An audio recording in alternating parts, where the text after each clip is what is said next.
Sveiki, mėlyjeji. Paruošiau jum kortas simbolom ir angelų. Ir dabar noriu išmesti jum savaitgaliui. Tiesiog ateinančiam savaitgaliui ar kada bežiūrėsit. Paimkim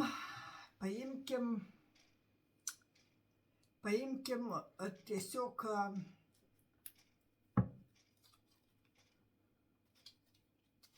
tą tokį mistinį ketvertą. Korteles keturios stichijos ir 4 kortos tegul būna. Taip, 1, 2,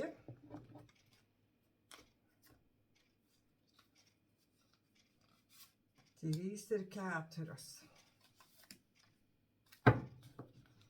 Kas norit, galit užsisakyti savo kažkatrą iš šitų kortų. 1, 2, 3 arba 4, nes aiškinsiu atskirai. Taip, čia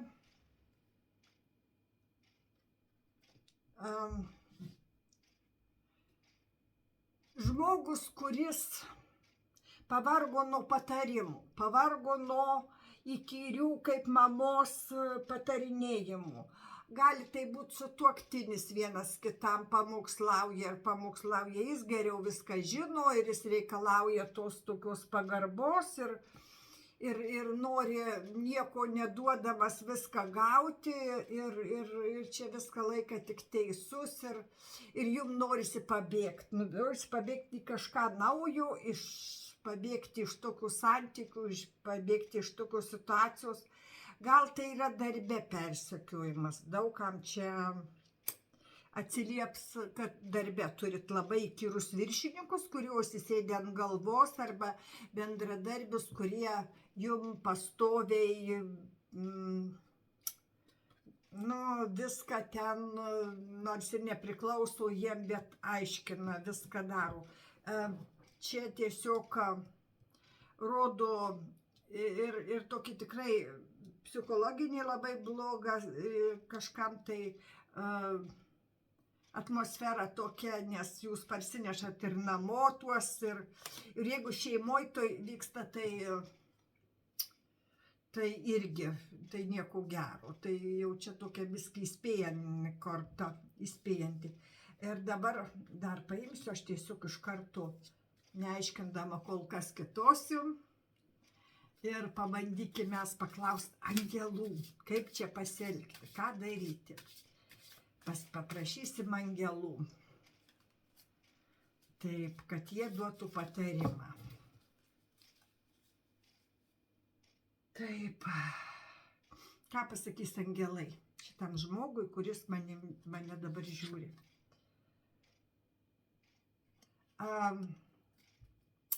Čia rusiškai užrašyta jedvali, vargu, ar reikia jum čia taip greitai viską nutraukti, tuos visus ryšius ir visą kitą, arba ten bėgti iš darbo į kitą, vargu, nagi dar vieną paimkim, gerai, čia taip tikslaus atsakymų kaip ir nenorėjau duoti. Taip, patvirtina šitą kortą, taip. Vargu ar ir taip. Tikrai neskubėkit. Niekur nelėkit, neskubėkit.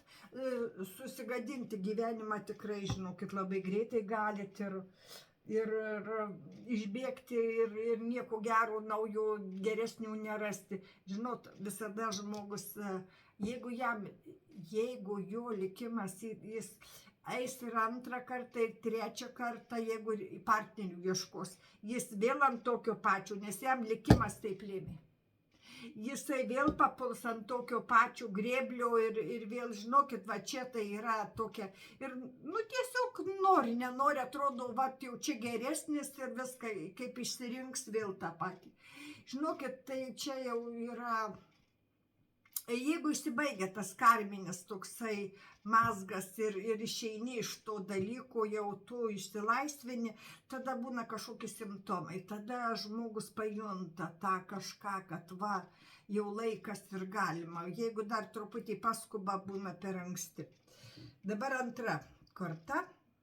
Angelų kortas paimsiu atgal, gal norės ir kitom kortom tą patį pasakyti, ar ne? Tai va, mes paimkim, permaišykim ir angeliukai mums patarinės toliau. Tai dabar šičia. Ką šitą kortą įsirinko, bet galit jūs ir visas vienam žmogui prisitaikyti, viską savo.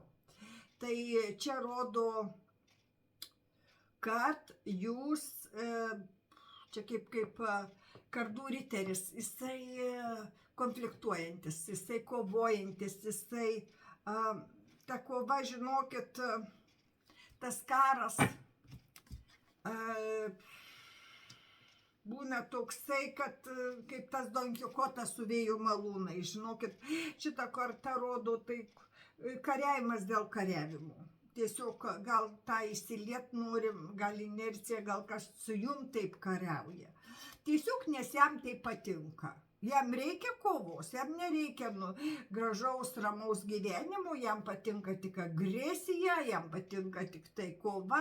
Tai gali būti vyrai ir moterys, tai gali būti ir iš abiejų pusių, žinot. Ir moterų tokių yra, ir vyrų yra labai švelnių, ir labai tokių netligi sadizmo, žinot, ir visko čia yra gyvenime. Dabar ką angelai pasakys čia jums su to? Kompromisas. Čia yra angelas laikantis tas svarstyklės, tas tokias kompromisas tarp to ir tarp to. Kaip rast tą viduriuką, pabandykit savį paklausti ir rasti. Pabandykit tą paklausti ir rasti.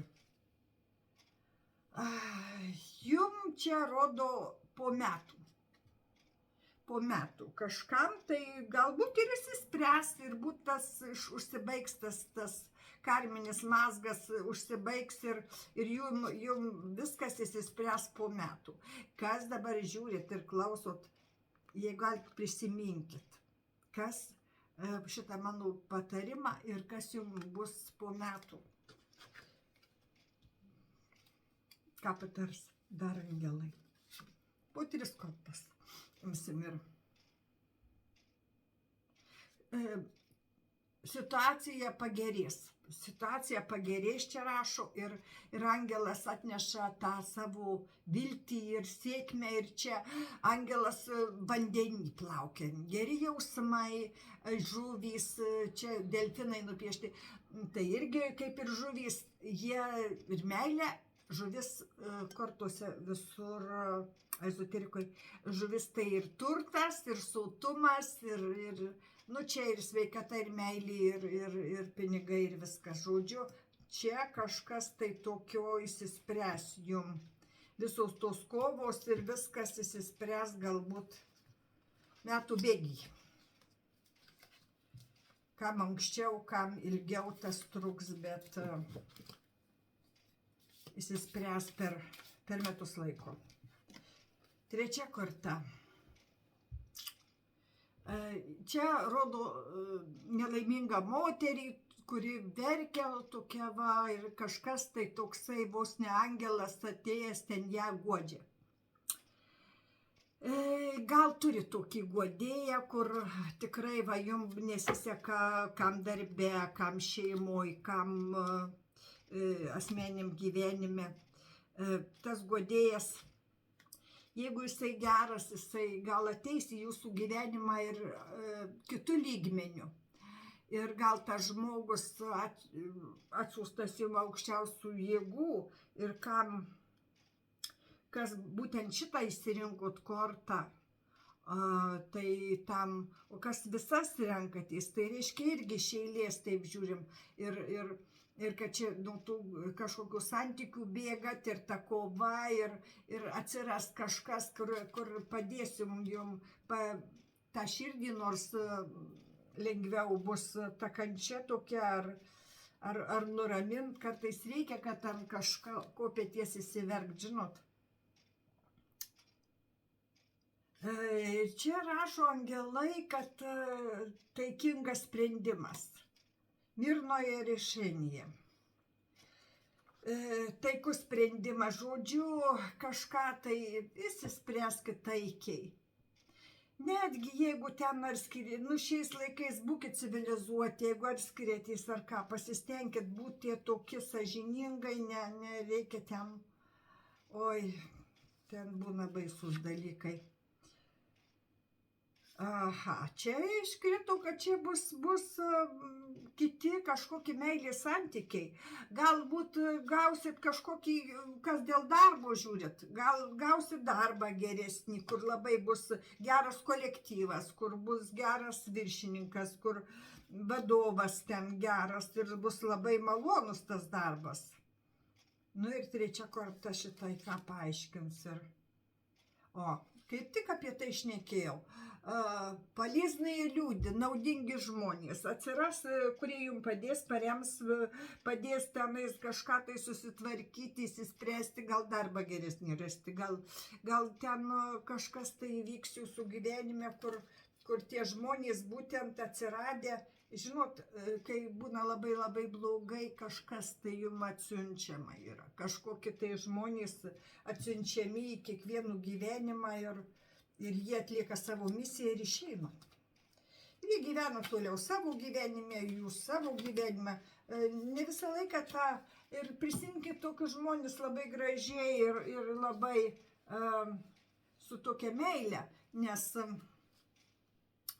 jie buvo tokie, jūsų tame gyvenimo etape kažkas tai tokio labai labai jums gero. Ir čia dabar.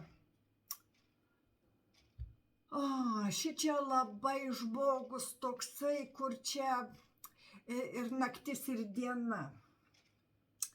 Žmogus toksai, kuris blaškosi, kuris abejoja, kurisai... naktis visada ta mistinė pusė, jisai bijo, jisai ieško kažkokių patarimų, galbūt tarot kortuose, galbūt astrologijoje, galbūt sapnus kažkokius sapnininkuose aiškinatės, gal kažkas tai tokio, bet čia angelas toksai, kuris rodo tą tokį, čia nupieštas angelas, su dviem galvom, jisai dvipusis. Gal jūs mokat ir liūdėti, ir labai puolat į kraštutinybės, galbūt tai džiaugiatės, tai puolat, tai nurimkit, tą pusiausvyrą gal savy atraskit. Žinot, feng shui ženklą, tas toks rutulys pusė juodo, pusė balto, jis tikrai, žinokit, yra tobulybės ženklas. Ir jisai jums parodo, kad reikia tą savo juodąją pusę mokėti valdyti. Yra Depako Pros, ten 3 autorių tokia knyga Šešėlio efektas. Jinai be proto gera knyga, ten filosofinė tokia, aš ją jau tiesiog pasilgstu ir kelis kartus esu perskaičius. Tikrai labai... Žinot, žmogus turi tą savo negatyvę pusę, jis turi labai geras savybės ir turi tas tokias briednas, kurias patarė ten toj knygoje, kaip valdyti, kaip su savim dirbti, kaip tą savo šešėlinę, tą juodąją pusę valdyti.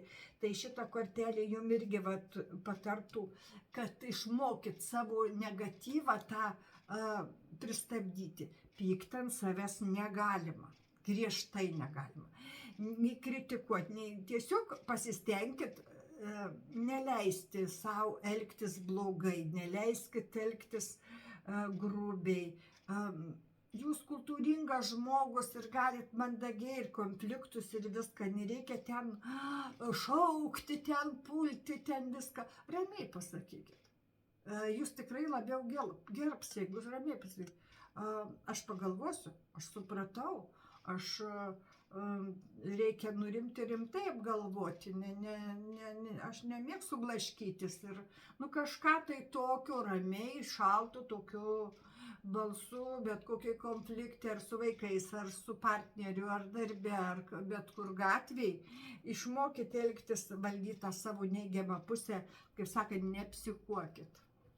Angelai, ką patars angelai? Tai pažiūrėkim, ką patars angelai. Žmogui, kuris turi labai gražią baltą pusę ir turi labai negražią juodą. kuo tobulesnė yra baltoji pusė pas tą, tuo yra ta tamsesnė ir juodoji. Bet dažniausiai tie baltieji, kur turi tą baltą, jie gana gerai tvarkosi, žinot, su ta savo negatyvu ir jie pagalvoja, bet nedarys, pagalvoja, bet nepasakys, žinot. Taip, dabar paklausim angelų. Atleidimas, mėlyjei, tai čia tikriausiai ir savo, pirmiausia, nes čia apie jūs šnekam. Atleiskit savo tiem, kas belieka. Tiesiog būkite aukščiau viso to brudo, kam jums palysti į tą šai. Tiesiog būkite aukščiau, atleiskit jiem ir save pasaugosit savo sveikatą, stresai sukelia vėžį, žinokit, viską. Время самое подходящее. Tai va taip, kad atėjo laikas išmokti save valdyti, suvaldyti, ramiai viską išspręsti, visas problemas. Tiesiog nurimkit ir dabar gyvenkit tokiai ramybei. Net bažnyčiai, žinot, vienas kitam linki ramybės, tai taip, kad reikia save ramiai valdyti. Taip, ir trečia kortelė, ką patars. Kompromisai. Taip, kompromisai, diplomatija, mėlyjei, visada pats tobuliausias būdas išspręsti ir konfliktus, ir savo pačiam su savim. Dar pakartosiu, negalima ant savęs niekada pykti, niekada negalima savęs smerkti, graužti, ėsti, nes sukelsit labai savo sveikatos problemas. Aš jums kaip bioenergetikė galiu pasakyti. Tai dabar va tiek jums šitom keliom dienom į priekį. Laimingai, ačiū už laikus ir prenumeratas.